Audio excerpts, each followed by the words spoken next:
Never give up. अगर ये line किसी के लाइफ के ऊपर परफेक्टली फिट बैठती है तो वो है दुनिया के सबसे अमीर आदमी Elon Musk.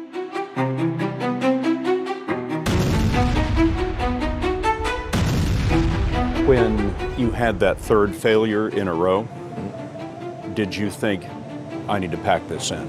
Never. Why not? I don't ever give up. मगर आज हम जिस इलॉन मस्क को दुनिया का सबसे अमीर आदमी मानते हैं, उस इलॉन मस्क के जीवन में एक टाइम ऐसा भी आया था कि उनका घर ना होने के कारण उन्हें ऑफिस में ही सोना पड़ता था।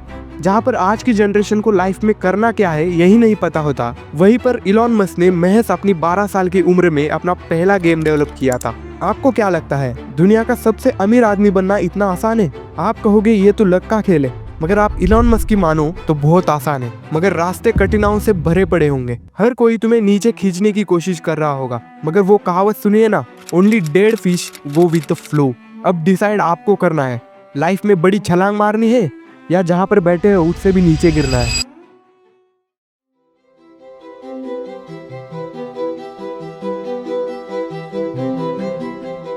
जून 1971 को प्रिटोरिया साउथ अफ्रीका में एक मिडिल क्लास फैमिली में इलॉन मस्क का जन्म हुआ। इस बात से बिल्कुल अनजान कि वो एक दिन दुनिया का सबसे अमीर आदमी बनेंगे। इलॉन मस्क ने अपनी शुरुआती पढ़ाई साउथ अफ्रीका में ही पूरी की, मगर उनका भी ध्यान एक एवरेज बच्चे की तरह पढ़ाई में नहीं लगता था। मगर वो कंप्यूटर और टेक्नोलॉजी के बारे में जानने के लिए हमेशा बहुत एक्साइटेड रहते थे, मगर उन्हें कंप्यूटर सिखाने वाला कोई नहीं था। उनके माता पिता दोनों अपने काम में बिजी रहते थे। स्कूल का तो पता ही है आपको, स्कूल में प्रैक्टिकल कुछ नहीं होता, सिर्फ किताबों में मुंह मारना पड़ता है। मगर इलॉन ने हार नहीं मानी। उन्होंने कंप्यूटर की किताबें पढ़ पढ़ के घर पे ही खुद से कंप्यूटर सीख लिया और महज अपनी 12 साल की उम्र में अपनी खुद की गेम डेवलप की। उस गेम का नाम था ब्लास्टर और उस गेम को इलॉन मस्क ने PC and office technology magazine को लगभग $500 में बेच दिया। मगर ये इलॉन मस्क के लिए छोटी सी शुरुआत थी और रुकने वाले नहीं थे। साल 1989 मात्र अपने 18 साल की उम्र में वो कनाडा की सिटीजनशिप लेने के लिए कनाडा चले गए और यूनिवर्सिटी ऑफ पेंसिल्वेनिया से इकोनॉमिक्स और फिजिक्स में बैचलर्स डिग्री पूरी की। आपको ये सब सुन के लग रहा होगा कि इनकी लाइफ तो बढ़िया ही चल रही है, मगर रुको, वो अपनी यूनिवर्सिटी की फीस भरने के लिए अपने कजिन के साथ खेतों में लकड़ियों के फैक्ट्री में काम करने के लिए जाते थे। क्या आपके हालात ऐसे हैं?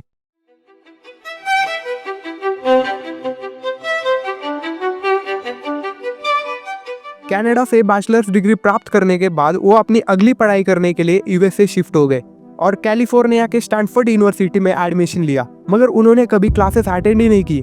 जिस टाइम पर सब लोग स्टैनफोर्ड यूनिवर्सिटी में पढ़ाई कर रहे थे, उसी टाइम पर इलॉन मस्क ने अपने भाई के साथ मिलकर एक और कंपनी खड़ी की जिसका नाम था Zip2। बाद में Zip2 कंपनी को इलॉन मस्क ने साल 1999 में $307 मिलियन में कॉम्पैक्ट कंपनी को बेच दिया। मगर ये सुनने में जितना आसान लग रहा है उतना ही कठिन था। जब से इलॉन मस्क अमेरिका शिफ्ट हुए थे तब से वो काम के कारण ठीक से नींद भी नहीं ले पाते थे। उनके पास एक ही कंप्यूटर था जिसमें वो दिन भर Zip2 की वेबसाइट चालू रखते और रात भर कोडिंग कर दे और वहीं पर सो जाते। Zip2 कंपनी को बेच देने के बाद उन्होंने उसी साल एक बहुत बड़ा गैप नोटिस किया कि लोगों को पैसे ट्रांसफर या रिसीव जब करना होता था तो उन्हें बैंक जाना पड़ता था और लाइन में घंटों के लिए खड़ा रहना पड़ता था। इलॉन मस्क इसे आसान बनाना चाहते थे तो उन्होंने एक और कंपनी का निर्माण किया जिसका नाम था X.com।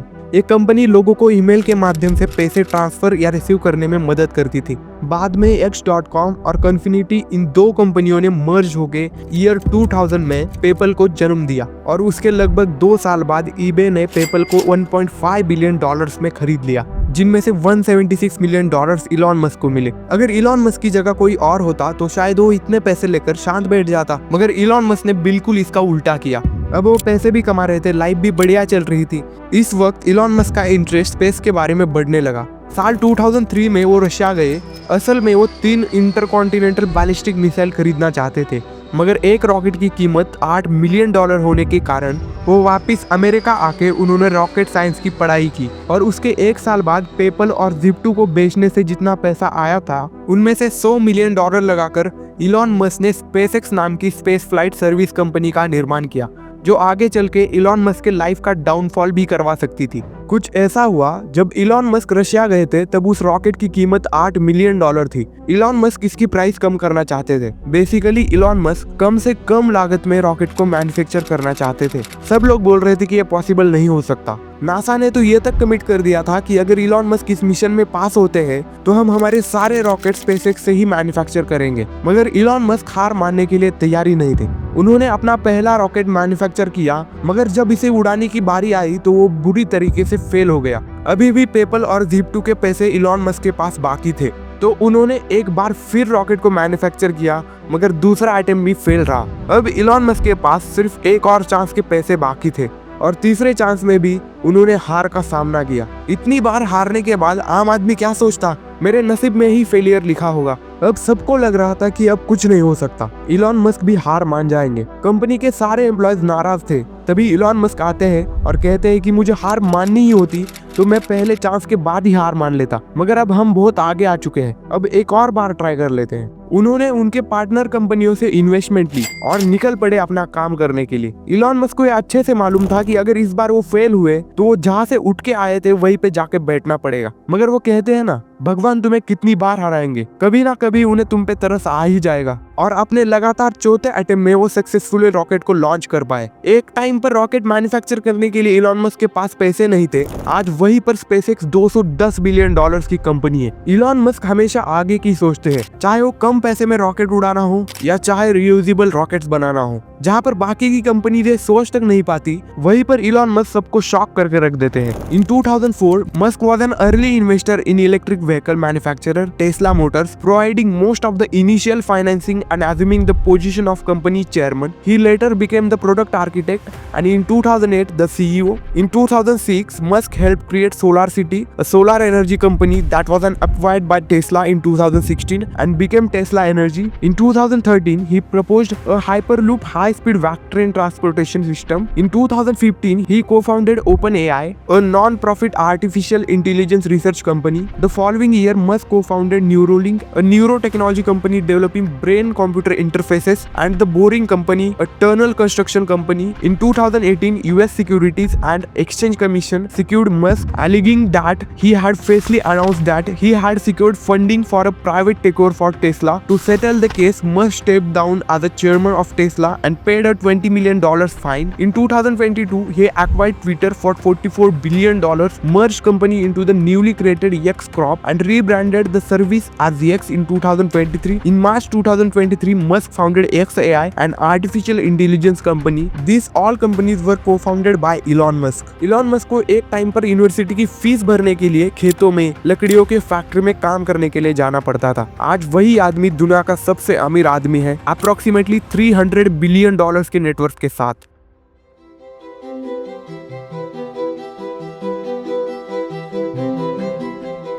बड़े ही अफसोस की बात है कि आज की जनरेशन को लाइफ में करना क्या है यही नहीं पता होता। आप उन्हें पूछोगे कि लाइफ में करने क्या वाले हो, तो वो बोलेंगे बहुत सारा पैसा कमाने वाला हूँ। कैसे कमाओगे? बोलेंगे पता नहीं। आपका मकसद पैसा कमाना नहीं होना चाहिए, बल्कि आपका मकसद अपने फैशन को फॉलो करना होना चाहिए। अगर आप पढ़ाई में अच्छे नहीं हो तो कोई बात नहीं, आपका पैशन ढूंढो। क्या आपका स्पोर्ट्स में, टेक्नोलॉजी में या फिर सिंगिंग एक्सेट्रा एक्सेट्रा में इंटरेस्ट है? अपने इंटरेस्ट को फॉलो करो। जिस काम को करके तुम्हें मजा आता है उसे फॉलो करो। गलत वे में मत लेना इसे, पहले बता रहा हूँ। जोक्स अपार्ट, पर अपने फैशन को फॉलो करो। अब आप बोलोगे कि मम्मी पापा नहीं मानेंगे। एक सवाल पूछूं, आप जो ये यूट्यूब, इंस्टाग्राम देखते हो, मम्मी पापा से पूछ के देखते हो? आपके पास वेस्ट करने के लिए टाइम है, मगर अपने ड्रीम्स पे वर्क करने के लिए टाइम नहीं है। ये तो अनफेयर है ना। इलॉन मस्क ने जब स्टैनफोर्ड यूनिवर्सिटी में एडमिशन लिया था तब वो एक भी क्लास अटेंड नहीं करते थे। इसका मतलब ये नहीं कि वो दिन रात अपना टाइम वेस्ट करते थे। उस टाइम पर वो इतना काम करते थे कि उनके पास सोने तक के लिए टाइम नहीं होता था। और दूसरी साइड आप खुद को देखो।